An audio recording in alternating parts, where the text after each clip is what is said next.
अस्सलाम वालेकुम फ्रेंड्स, उम्मीद है आप सब खैरियत से होंगे।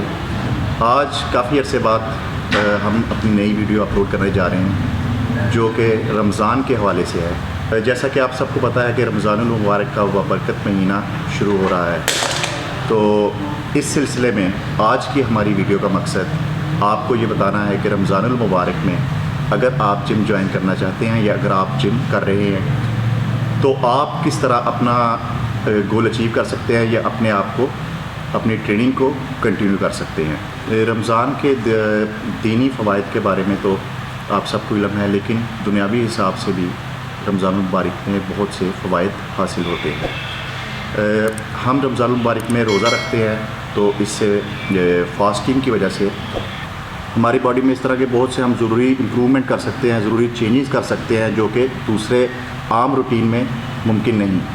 तो अगर तो हम अपना वेट गेन करना चाहते हैं या मसल मास गेन करना चाहते हैं तो इसकी तरफ आएंगे। सबसे पहले रमज़ानुल मुबारक में हम किस तरह अपनी बॉडी मेंटेन करके, अपना मसल मेंटेन करके बॉडी की फ़ैट परसेंटेज कम कर सकते हैं और मसल साइज़ गेन कर सकते हैं। तो फ्रेंड्स, रमज़ानुल मुबारक में सबसे पहले हमारे पास सहरी का मील होता है। अगर हम सहरी के दौरान अपनी डाइट इस तरह रखते हैं, क्योंकि सहरी के बाद हमने सारा दिन फास्टिंग में रहना है, तो उस दौरान सहरी का मील हमारा हाई कैलोरी मील होना चाहिए। लेकिन इस तरह का मील ना हो जिसमें हम फ़ैट इंटेक कर रहे हों, बल्कि इस तरह का मील हो जिसमें हमारे कॉम्प्लेक्स कार्ब और प्रोटीन अच्छी मिकदार में हो। उसके साथ हम कोई इस तरह की चीज़ ले सकते हैं लाइक दही, लस्सी वगैरह, जिससे हमारा सारा दिन जो है हमें भूख और प्यास की शिद्दत महसूस ना हो। तो उसके अलावा हम सहरी में केसीन प्रोटीन का भी इस्तेमाल कर सकते हैं, क्योंकि स्लो डाइजेस्टिंग प्रोटीन है। तो सारा दिन हम हमारी जो प्रोटीन की है क्वांटिटी, प्रोटीन उसे पूरा करने में स्लो एब्जॉर्प्शन की वजह से मदद करेगी। और फ्रेंड्स, जो सबसे ज़रूरी अफ्तारी के मील में हम किसी किस्म का भी शुगर या आर्टिफिशियल शुगर या कैफिनेटेड ड्रिंक इस्तेमाल नहीं करेंगे, क्योंकि उसकी वजह से हमारा शुगर लेवल अप हो जाएगा और उसके बाद हम अपने बाकी मील जो है वो नहीं ले सकते, हमारे लिए उसमें प्रॉब्लम हो जाएगी। तो अफ्तारी के टाइम जो हम मील लेंगे उसमें हमारे पास सबसे पहले जो अफ्तारी का टाइम होगा उसमें हम थोड़े से फ्रूट्स, जिसमें खजूर, जैसा कि सुन्नत रसूल सल्लल्लाहु अलैहि वसल्लम भी है, खजूर के साथ हम कोई दूसरा फ्रूट, सेब या केले या और कोई भी फ्रूट ले सकते हैं। पानी बिल्कुल सादा आपने लेना है। पानी में आपने किसी किस्म का भी कोई मशरूब, कोई रूह अफ़ज़ा, कोई जाम शीरी, कोई किसी किस्म का शुगर वाला ड्रिंक आपने नहीं लेना है। उसके बाद मगरिब की नमाज़ के बाद हम अपना पहला मील एडजस्ट कर सकते हैं, जिसमें हम प्रोटीन और कॉम्प्लेक्स कार्ब को लेके, जिस तरह चावल, जौ का दलिया, साथ चिकन या फ़िश या कोई भी जो हम प्रोटीन सोर्स, अंडे भी ऐड कर सकते हैं। आप अपने जो है मर्ज़ी के मुताबिक ऐड करें। उसके बाद जो हमारा दूसरा मील होगा वो इशा की नमाज़ के बाद, उसमें हम दोबारा कॉम्प्लेक्स कार्ब लेंगे। हम किसी किस्म की कोई दाल वगैरह इस्तेमाल कर सकते हैं, चने इस्तेमाल कर सकते हैं, लोबिया चने, या दोबारा हम चावल या जौ वगैरह इस्तेमाल कर सकते हैं। और उसके साथ हम अपना कीमा या चिकन या फ़िश, एग्स प्रोटीन के लिए इस्तेमाल कर सकते हैं। अब जो हमारा दूसरा मील होगा उसके 2 से 2.5 घंटे बाद हमारा वर्कआउट का टाइम होगा, यानी कि तकरीबन 11 बजे के करीब जाके हमारी वर्कआउट जो है वो होगा। और 11 से हम बहुत ज़्यादा हाई वर्कआउट नहीं करेंगे, हैवी वर्कआउट नहीं करेंगे। हम वर्कआउट सिर्फ इतना करेंगे कि हम अपने मसल्स को जो है वो मेंटेन रख सकें, क्योंकि सारा दिन हम फास्टिंग में होंगे।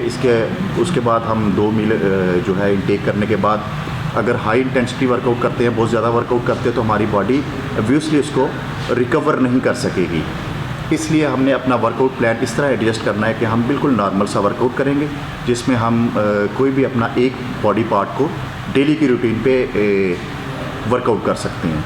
लाइक एक दिन आपने चेस्ट को वर्कआउट कर लिया, दूसरे दिन आपने बैक का वर्कआउट कर लिया, शोल्डर का वर्कआउट कर लिया, इस तरह ट्राइसेप, बाइसेप, और एक दिन आपने अपनी लेग्स के मसल यानी हैम्स और आपने ग्लूट्स और क्वाड का वर्कआउट कर लिया। एक 2 या 3 गेमें आप ऐड कर सकते हैं। वर्कआउट करने के बाद हम प्रोटीन इंटेक करेंगे, हाई जो है fast digesting, high absorption protein like whey protein isolate या वे प्रोटीन कंसनट्रेट या हाइड्रोलाइज्ड, कोई भी वे प्रोटीन हम उस टाइम इंटेक कर सकते हैं। लेकिन इस टाइम भी आपने जो प्रोटीन इंटेक करनी है वो आपने सिंपल सादा पानी में इंटेक करनी है। आपने वो प्रोटीन दूध में या मिल्क शेक में नहीं करनी, क्योंकि उसके बाद हमारा एक और मील होगा। जो हमारा इसके बाद वर्कआउट के बाद वाला मील होगा, प्रोटीन इनटेक करने के तकरीबन हमारा आधे घंटे या पौने घंटे या घंटे बाद जब आप इजी फील करें, आप अपना थर्ड मील जो है वो ले सकते हैं। उसमें आपने किसी किस्म का प्रोटीन सोर्स दोबारा, जिसमें आपका चिकन, फिश, इवन कि आप इस टाइम एक मील कीमे का भी ले सकते हैं। अगर आप अपना मसल साइज़ मेंटेन रखना चाहते हैं, आप अपनी जो है वो स्ट्रेंथ और चाहते हैं कि आप मेंटेन रखें, आपका मसल गेन भी हो, तो आप कीमे का मील भी ऐड कर सकते हैं। उसके साथ आप चावल या कार्ब का और कोई भी सोर्स, लाइक जैसे आपको पहले बताया, जौ वगैरह ऐड कर सकते हैं। और एक चीज़ जो आपने ख्याल रखना है कि अफ्तारी से लेकर सहरी तक आपने कम से कम 6 लीटर पानी वाटर इनटेक ज़रूर करना है, क्योंकि हम अपने मील 3 से 4 मील ऐड कर रहे हैं, तो उनको ज़ाहिर बात है एब्जॉर्प्शन के लिए, एब्जॉर्ब होने के लिए कार्बोहाइड्रेट को वाटर ज़रूरी होगा। और सारा दिन फास्टिंग में हम पानी नहीं, रोज़े में पानी नहीं, रोज़े की हालत में पिएंगे, तो इस टाइम पानी इनटेक करना, वाटर जो हमारा कमी को पूरा करना बहुत ज़रूरी है, वरना आप डिहाइड्रेटेड हो जाएंगे। डिहाइड्रेशन की वजह से आप अपने मसल मेंटेन नहीं रख सकते, बल्कि और कई प्रॉब्लम हो सकती है। तो आपने वाटर इनटेक का ख्याल अफ्तारी से लेकर सहरी तक लाजमी रखना है। अपना 6 लीटर वाटर कम से कम आपने पूरा करना है। 6 लीटर वाटर मैं पाकिस्तान के मौसम के हिसाब से कह रहा हूँ, क्योंकि यहाँ गर्मी काफ़ी ज़्यादा है। बाकी दूसरे कंट्रीज़ वाले जो हैं वो अपने मौसम के हिसाब से अपना पानी पी सकते हैं। और दोबारा जब सहरी का टाइम होगा, तो सहरी में मैंने आपको बताया कि आप दोबारा लाइक पिछली रूटीन को फॉलो करते हुए जौ का दलिया, जौ की रोटी, इस टाइम आप मक्खन ले सकते हैं साथ, क्योंकि सारा दिन फास्टिंग, और साथ आप दही ले सकते हैं, लस्सी ले सकते हैं, एग्स वाइट ले सकते हैं, इवन के एग्स अंडे की जर्दी भी ले सकते हैं, अगर आप अपना मसल साइज़ गेन करना चाहते हैं और फैट लेवल को मेंटेन या कम करना चाहते हैं मसल गेनिंग के लिए, ये आप इस तरह की डाइट फॉलो कर सकते हैं।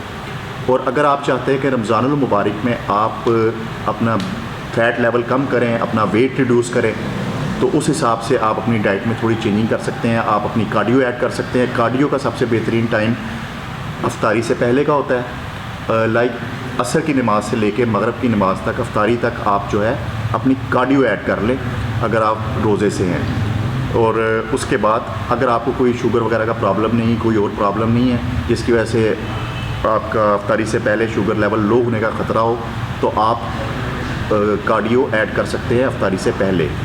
अफ्तारी के बाद भी, पहले मील के बाद आप कार्डियो ऐड कर सकते हैं, रात को अपना वर्कआउट कर सकते हैं। उसके अलावा फिर आपको अपने मील में थोड़ी बहुत चेंजिंग करनी होगी अगर आप अपना वेट लॉस करना चाहते हैं। तो फ्रेंड्स, उम्मीद है कि आज के इस टॉपिक से आपको रमज़ानुल मुबारक में बहुत हेल्प मिलेगी। अगर आप वेट गेन करना चाहते हैं या अपना मसल मास को मेंटेन रखना चाहते हैं, तो ये तमाम दोस्तों के लिए बहुत फ़ायदेमंद साबित होगा। आप इसको फॉलो करते हुए अपना डाइट प्लान एडजस्ट कर सकते हैं। अल्लाह ताला हम सबको रमज़ानुल मुबारक की बरक़ात से मुस्तफ़ीद होने की तौफ़ीक़ अता फ़रमाए। Thank you so much. अल्लाह हाफ़िज़।